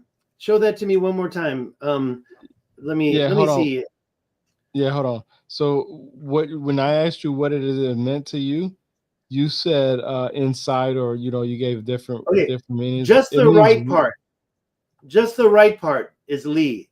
When it was out of focus, I couldn't see the radical, and I wouldn't have been able to know. But okay, let me just make it bigger. Make your screen the biggest, or I won't see it. Yeah, hold on. I'm just trying to get it right in the middle. There we go. Okay, there we go. All right, let me take a look at that. Get it focused. Now the Li on the right is very good. Yeah, that's the jinn. That's the jinn as far as I can tell, unless there's one part I can't see. So I put that in there. That's one character. And when I put it in the dictionary, I'm writing it. I'm drawing it. I see it. You're good. Thank you. I got it. You can I share this tab instead? Oh, I can do that. Okay, there you go. See, that's what I'm working on. So I got this Mao over here. And so this is a Google Translate. I don't know how big I can make this. Can I make it bigger? So that's pretty much it. And when I try to choose the character down here, so what I've done is I've drawn the character right there. I've drawn it. The left part is the who speaks Chinese? I Love Janet. Is she here? I Love Janet needs to try to write that character in the. See, let me do it this way. I do traditional Chinese. Okay, traditional Chinese is what they speak in. Is the writing system they use in Taiwan. Chinese simplified. That's what they use in mainland China. And so we're going to put the Chinese simplified in there and see if that pops anything up. The first side is that's the radical. And then the second side is the Li. That's actually they didn't even teach me this, but that's the pronunciation indicator, which doesn't always give you the right answer. But, and by the way, I'm doing it wrong. I should have put this line here first, and then that long line straight down, and then this bottom line. Now, also, there's a certain way you're supposed to do it. Yeah, there's a certain order, but it doesn't matter. Not for Google Translate. And down here, they're going to pop up the ones that are. You can see that this one shows the Li, but it's not showing the Jin. I'm calling that Jin because it means towel. Here, let me show you from the beginning. Let's go here. I'm going to write it, and we're just going to put in the Jin. This is a radical. There it is. Put it in. Now, in simplified Chinese, it clearly means towel. Jin. Jin. Jin. Okay. In traditional Chinese, it also means towel. So we're not going to have to. Jin. It doesn't matter. We don't want to use simplified because that was created in the 1950s. We want to stay with Chinese traditional. And we want to, now we're going to see that was a separate character. Now we're going to take that Jin and we're going to use it as the radical for our character Li. The name of this character is Li. Janet, since you just said hello, I want you to see, I did in the wrong order again. I want you to tell me, where's this character, Janet? Janet, can you put this character in the comment? This character, 这个字要放在你现在写的地方。我们现在看, we take a look down here. We're looking for the character and we're not finding it. We see the Jin in this character. We see the Jin in this character. We see the Jin in this character. This one is a ko. That's a mouth. It's a square. This one over here is that's the spirit's radical. Jin. Okay, so that's not the right character, even though the Li is the same. So Janet's probably not going to be able to help us today. In the comment section, she put a couple of question marks. The point I'm trying to make is this is not a modern day character. And so if I could get it, I can't grab it this way. If I could get it, if Janet had a way to give it to me, maybe we have another way to search this character. And like, for example, if I put in, let's get rid of the drawing. If I put in Li, Li, well, it should give me some characters to choose. It only gives me this Li. I don't want that Li. I want another Li. And another thing I should say is, well, it says in your book that's the way it's pronounced. So to me, let's just go back to just the simple Li. What is the book saying about that character anyways? Can you remind me? Shoot. It says, well, it talks about how it's related to Enlil, the god, the wind god, the god of the earth. Okay, so let's take that and go backwards. Yeah, go on. Oh, because he's the owner of the earth, I guess, and it's his house. So this is his house. It could mean reed or mat sail. Let's see. The earth is thus regarded as a great house or dwelling place. That's what it says. Both word and character may survive in the Chinese Li, a place of residence. Place of residence. Okay, first of all, I'm grabbing this Jin. I'm going to grab that and I'm going to put it into ChatGPT. You can't see me doing that because I'm going to reshare the tab in a second. And now I'm going to get the Li. I'm going to put that in. Where's that? Can you tell me how to say the name of that god you mentioned, or the name of that person? Enlil. How do you spell that? Enlil. Okay. All right. Let me go back to ChatGPT and share this tab instead. And I don't remember what that. Okay, let's get out of here. All right, fine. I don't know what that's responding to, but again with the spelling. Let me put this a bit. Okay, go ahead and spell that one more time. Enloi. Enlil. Il. And who is this person? He's supposed to be the head god of the pantheon. Is the Anunnaki head pantheon. god of, what did you say? The pantheon? Yeah, the Anunnaki pantheon, Okay, okay. Wait, Anunnaki or just pantheon. say How do you spell? Antion, Pantheon. I could be saying that wrong though. Okay, that's fine. That's what you said actually. And the Chinese, a Chinese character for this god uses Jin Yeah, I was trying as to look the that up too. radical. By the way, see, Janet says there's no such word in Chinese. Do you see that in the comments? So we have to ask ChatGPT. She says there's no such word. So it uses Jin as the radical and Li as the right part. I'm going to put. I don't forget what they call that, which gives us Li as the pronunciation of this character. But Google Translate can't find this word from is that the name of the book?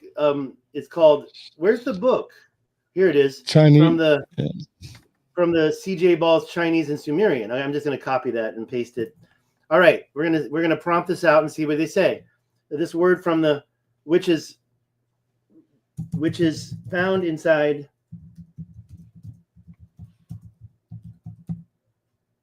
and then there's that period. Okay, now please give. I want to say. Oh, what happened? Luckily I copied that. Oh no, I didn't. Let me try this way. Oh, thank God. Let's just hit it. I don't want to try. I don't want to, because when I'm copying and pasting Chinese word. Okay, so see look at that. That's not even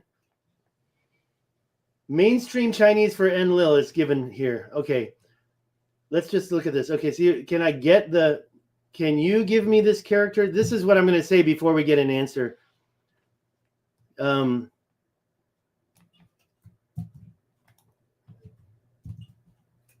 Can you give me this character? See, this is a problem. What do you mean give you this character? Are you talking? Oh, you're talking about. I'm asking ChatGPT to give me the character that's on the screen that you tried to give me. Yes, combining Jin on the left and Li on the right gives the character Lian. No, that's not true at all. That's a lie. See how difficult this can be? That's not the character, right? Obviously, that's not the character. That's a clone. Okay, let's go back to the other thing. ChatGPT and Grok. Yeah. Well, and already, Janet already said that character doesn't exist in Chinese, and she's talking about traditional Chinese. Okay. Mm-hmm.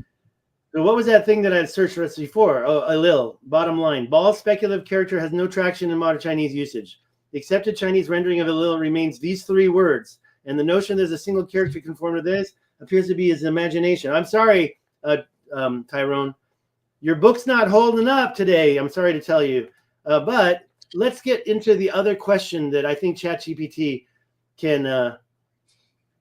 So you have to take that book with a grain of salt, I think, right? Well, this is the thing. So, okay, so let me just read it off.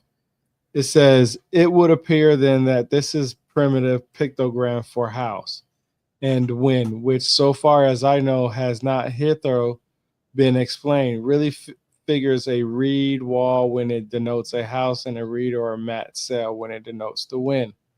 And then it says LIL is also the earth or land, as the realm of the god Bel and Enlil, the lord of earth.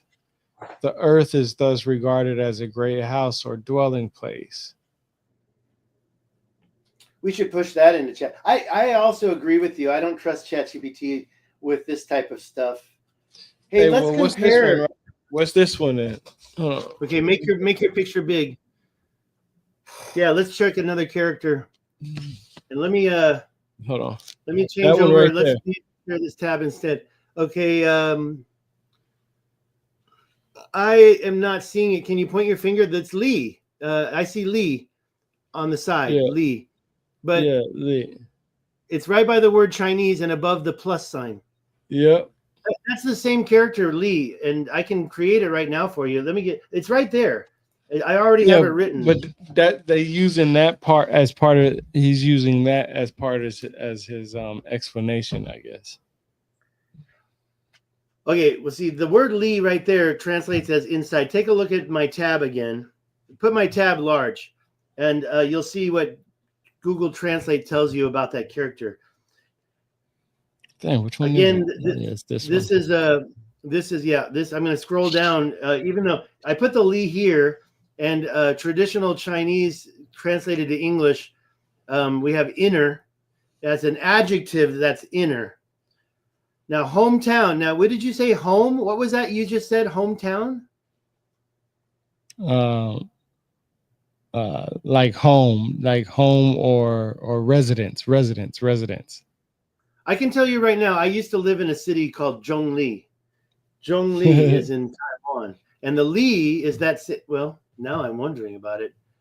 I mean, that follows a lot of, how do you say it? Zhongli, Taoyuan. Let's put in the county. Taoyuan. There it is right there. It has the Li. Does it have the Chinese characters? It's not showing them yet. There it is. No, that's a different Li. Totally different. I remember that now. So that only is different. So, but I'm going to just ignore everything. Oh, you can't see it anyways. Let's go back. So I'm just going to say, I just double checked the way they spelled it. I was wrong, but that Li is at the end of a lot of place names. And basically it means town, hometown, not so much. Oh, and then Janet just pointed out it means kilometers as well. Can you share her comment? Gongli, it means kilometers. You know what? That's actually, I believe, a true. We don't want to know. We can ask ChatGPT why later. But if you go back to my tab right here, it's showing the results for Li, and you can see prepositions and nouns and adjectives. And as you see, the neighborhood, that actually relates to what I was telling you earlier. It relates to Li. There's also other words that also mean the same thing I could click on. I don't want to navigate away just yet. Mm-hmm. Hometown shows these other choices right here. Yeah. Like this one, I think that's called Shun or Jin. Let me see. That is Zili, hometown. Zili, we can hear it. Zili. Zili, I didn't know how to read that. So Zili is another way to say hometown, neighborhood. So there's a lot of vocabulary in Chinese, and this is the most simple form of it. It could be an adjective that means inner, like 你的肚子里. Okay, let's try that. Let's put in inside your stomach. Inside your stomach. Let's write that down and see how you say that. Inside your stomach. Okay, inside your stomach comes up as 在你的胃里. See? 在你的胃里. Well, my intonation is not perfect. 在你的胃里. Okay, so 胃里, this li is not necessarily.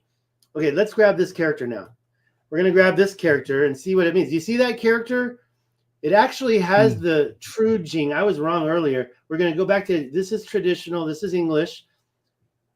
And we're going to put that character there, inside. So as you can see, there's a relationship with that. It's not a radical. It's not a radical. It's a phonetic indicator on the right. The radicals are on the left, usually. I mean, I don't want to get into Chinese rules because I might be misquoting them, but it took me 2 courses in Chinese, and neither of those courses taught me that sometimes the character on the right of the character, I shouldn't even call it a character, but sometimes we have a character within a character, right? And that it's actually a pronunciation indicator. And I never knew that. If I had known that, I would have freaking learned so much faster. But I was learning in the military in 1989, 88, 89. Okay. So in 2000. Froze on in there. Oh, no, 90. I got out in 90. I graduated in 90. So as you can see, that Li that you showed me is the right part. It also has an inside meaning. And you can see it also has, I don't know why it's showing neighborhood still. You see what I'm saying? Probably because it's a residence. It said residence on there, so it's probably a residence. I think Janet's looking at the video and she's watching it with a little bit of a. She's showing that city I used to live in, Zhongli, and that's not even showing the same characters inside the same. I'm going to just call them radicals. What is a radical? It's a character inside a character. On the left, it's how you look it up in the dictionary. See, that was the big F over that they gave us. They should have made us use the right side as the radical that you look up in the dictionary. So you're looking up some part of the character you don't know how to pronounce, and it just makes it. Remember when I started learning Chinese and I went to Taiwan in 1996, I didn't have electronic dictionaries. We didn't have smartphones. We barely had the internet. We certainly didn't have websites that were this advanced as Google Translate at that time. Google Translate is really one of the. Okay, there used to be another website that I used, Zhongwen.com. Zhongwen.com. I'm not going to go there. Now, unfortunately, it's been so long. It's been revamped. I forgot how to get to the parts I need to use. And unfortunately, Zhongwen.com, actually, I think they're using a Z. Let me see. They should be using an X, but is it a Z? Because this is from a university. It should still be there. Zhongwen.com. Okay. Yeah, universities. Share this tab. So I'm sharing the tab, right? And I used to use this to find my freaking words, man. I used to use this to find my words. Yeah, there was actually a more phonetic page, and I used to use the phonetic page, and I actually don't know how to get there anymore, where they show English pinyin. So that's pinyin right there. Zhongdong. Anyways, we're not going to get deep into this. Let's do this instead, because we're already at it's 1:15 your time, 10:15 my time. You got to be done in 45 minutes, right? You got to be done in 30 minutes, right? Not in about another 10, 15. Okay, then we don't have a lot of time. Let's just play with this last, and then we're done. The number of cuneiform signs, it's cuneiform signs, depends on the period. You said pictograms, but because ChatGPT came up with the term signs, I'm going to use that to avoid confusion. As you can see here, I asked her right there, how many cuneiform signs are there? And she said, early Sumerian, 3200 BC, about 1,000 to 1,500 distinct signs. Now, if I ask that same questions in Chinese characters, that's really a good comparison to find out. And I don't want to do that right now. Instead, I want to get ChatGPT to create them. Now, 1,000 to 1,500 is the earliest. Classical Sumerian reduced to 600 to 700 signs. Mm-hmm. I love the way they call it classical when they already say there's an early. Yeah. Old Babylon. Okay, let's keep going. Old Babylon. Let's just let it read it. Let's read it. I'm done.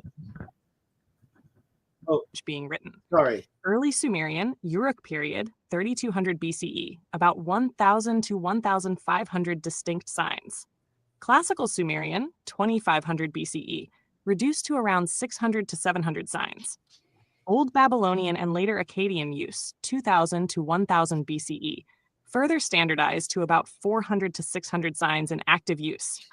Neo-Assyrian and Neo-Babylonian periods, 900 to 500 BCE, often fewer than 400 common signs in practical writing, though scholarly lists still catalog more. Scholars call them cuneiform signs, not letters, because each sign could function as a logogram, whole word, a syllabogram, sound or syllable, or a determinative, semantic category marker, not pronounced. If you want, I can give you the official Unicode cuneiform sign list showing exactly how many have been encoded digitally. Well, I should ask for that, but I'm going to ask for this instead. Fewer than 400. I said, show me all these now. So the last one, the total reduction. I'm curious. I didn't share the tab at the beginning of when she was talking. Even though I haven't shown the tab, could you still hear her when she began to talk? Or did you hear her when I finally showed it, she started to talk? No, it started playing as soon as I guess when you hit the read out loud thing. I'm just trying to learn what this StreamYard can do. Let's see. Here's what she found. She's not going to show us, is she? She's not showing us the cuneiform. Okay, let me start from the beginning. Show me any cuneiform pictogram that you can show me. I want to see any of them. You can't show me the 400. Just show me one right now. Show me the most common cuneiform, probably a pronoun, probably the verb to be, probably the adjective good, probably a noun that means home. Show me some of these cuneiforms. Okay, before I send it, should I change any of that? Here it goes. Is she going to show us anything?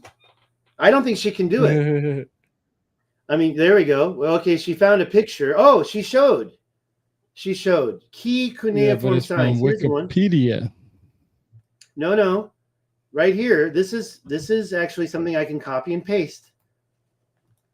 Okay. The verb good. Okay, I'm going to paste that there.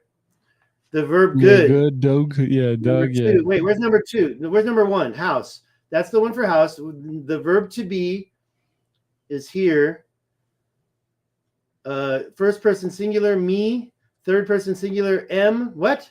Third person singular is not M. That's not correct. First person singular is I am. Third person singular is you. Is he is. So I don't know what she's talking about, M or me. Me is indirect. Sorry, I guess we can call it an indirect pronoun. I forgot everything. I is a direct personal pronoun. I am. That's a first person singular. So I don't know what she's talking about with third person singular is M. That doesn't make sense. I'm going to post that right here, and I'm going to post these right here, just for fun. You know, I can see she doesn't listen very well. I want to get that third one, Doug. Good, Doug. Wait a minute. Are we getting the pronunciation? The first one, house, we see E2. I don't get it. Yep. Yeah, that's written. I was just looking at that in here. Is that a pronunciation? Look at number 2, to be, copula, me or M. See, me is not a verb. Sorry, I have. Yeah, pull up. You see that house again? Right here? Yeah, so it should very look small. like this. Yeah, hold on. It should look like this. Hold on. Okay, now let's Hold on. It should look like that one right there. Hold on. the top E2 one. house. Yeah, Is it? that's it. That's it. But what is E2? That is a pronunciation. So the 2 is some type of. There's different ways you can pronounce E. You can say you can say you can say E, you can say So I think the 2 is telling you which one to use. I know you got to go soon. Transliterated as E2, sometimes seen as E with with an accent mark in uppercase.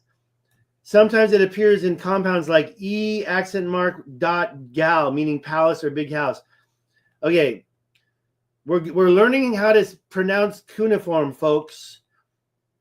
Copula, is that? I don't know. I think there's a mistake here, so I don't trust it. But I'm putting him down here. Good is Doug. Sumerian is this diamond-shaped cuneiform thing. I'll put it right here just for fun. And then it's often part of a compound noun like NIG2 Doug, Nigdug is going to get me in trouble. Something sweet or a pleasant thing. Let's learn how to speak Sumerian today. Sumerian determinative for deities, Dingir. Let's grab that. That's actually already on I already copied and pasted that. Why? Because it's part of third person singular M, which we don't know how to pronounce. Yeah, I was just looking at. I was just looking at that one right here too. Oh, we have. Maybe we can have it right here. See, this is the cuneiform sign. This is the concept. These are the meaning or notes, but we don't have a pronunciation. So yeah, this is what I'm going to do. Yeah, I'm listening. Oh, what I was saying is they actually have a lot of what you just brought up on here. Shit. Well, I don't know how to study cuneiform yet, but I'm going to say please provide the pronunciation for these words. But we do see that the original language was reduced down, just like in mainland China, they reduced the character count to less. made it easier for things like newspapers to print and also people to write. A simplified character is easier to write than a traditional character. And sometimes the Taiwanese will use shorthand that looks like simplified characters. I hate it when it does this. It's giving me 2 responses, and I don't know which one to choose. But I know you got to get out of here in 5 minutes, so let's take it down. And pronunciation. Here we go. We got a little bit of pronunciation over here. House is pronounced eh, short e, eh. Me is pronounced I am is me-un. Me-un. That's me-un. Pronunciation for first singular copula. I forget what copula means. It's related to English. Or anyways. All right. That's the one I was just looking up, Dinger. This one? Okay. You know what? It was looking at what I gave it. So it didn't know how to, because I gave it all those characters in a line and said, please provide the pronunciation for these word. I don't know why the S didn't appear. These words. This is dependent reading could be a dinger dug, meaning good God, pleasant deity. A dinger dug. Sorry, Sonic Roots. Nil was the terraforming engineer. Enki was the leader of the Space Force. Interesting point. A scientist meddling with human DNA. Okay. Very interesting. Thank you, Sonic Roots, for that comment. It's interesting, these traces they left. It's around 8 p.m. here. Where are you? Working, so I can't fully concentrate. It's Yeah, I'm looking at the comments. Janet's in Taiwan. It's 1:15 there. Sumerian Kings List. Explain that. You got 1 minute to explain the Sumerian Kings List. That's what Kaksun Lee LK asked. Can you do it? Take that. Okay, get rid of my chat GPT. We're almost done with this. So get rid of my screen, and I'll let you have those final words. Hello, Finland. Sonic Roots Fun is in Finland. Let me change the camera, and I'm just going to kick back and listen to you explain the Sumerian Kings List, and maybe you can compare it to the Egyptian Kings List. You got 1 minute. Go. There's really no explanation for it. It's just basically a list of kings who ruled for a certain amount of time at a certain location. That's really all it is. Just like any other king list, a list of kings who ruled at a certain place at a certain time. Didn't I recently share an image or a paragraph with you? Did I share a paragraph with you, or was it an image? And I forget where that came from, but I saw it and I grabbed it and I shared it with you. Remember that? Let me see if I can find it in our conversations. Do you remember where that was? I'm going to stop sharing my screen and let you take us home, but I'm still going to look for that right now. What about the Egyptians King List? Same story? Yeah, pretty much. All of them. All of the basic fundamental things of a king's list is just them, having records of their kings ruling a certain location. No difference than what we have as the president's list. You know what I mean? We have a list of the presidents. Right. No, I totally understand. So it's just but the amount of times are like over 100 years, right? Like when you see that the times don't make sense. They're like, some of them are like thousands of years, some of them is a couple of 100 years. It doesn't make sense, but I also don't know how they kept time back then when they recorded it, right? Like I don't know. I try to do the math on it, but I'm not good in math, so it's not even going to be. I'm not going to be able to crack a dent in it. But yeah, the time frame doesn't match up. That's about the only thing. Got you. Yeah, I'm not finding that thing I sent you either. So what else is there to talk about before I let you go for the day? And I really enjoyed this, and thank you so much for joining me. Again, your website, we didn't say it, Rebirth of the Word, right? You got the website, yeah. Rebirth of the Word. Your YouTube is Rebirth of the Word. What else is there that you want to share on my side? Just, we, like you said, we're going to be doing this more often. I was actually commenting, a lot of people was messaging me about some of the stuff. that because they know you as the Atlantis guy, and I had to keep telling them that we're not talking about Atlantis right now. So maybe we could talk about that next time. I know you're going to do a show with the Occult Rejects with Nick and I and everybody else, you know, Brooke and you know, Ethan and Ricardo and all those other people. But hey, you went mute. I can't hear you.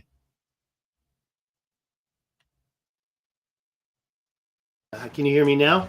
Yeah. I'm getting a little bit of a asthma attack, and I had to cough, and it's like it's a little bit of a flare up of asthma. It's right in the trachea and makes me cough. But anyways, I can you know struggle through till the very end. We're gonna finish in about a minute. Yeah, what I agree with that, and yeah, let's try to arrange that. I don't want to comment on the word you just used to describe us, but I totally understand what you mean, and I have comments to make on that.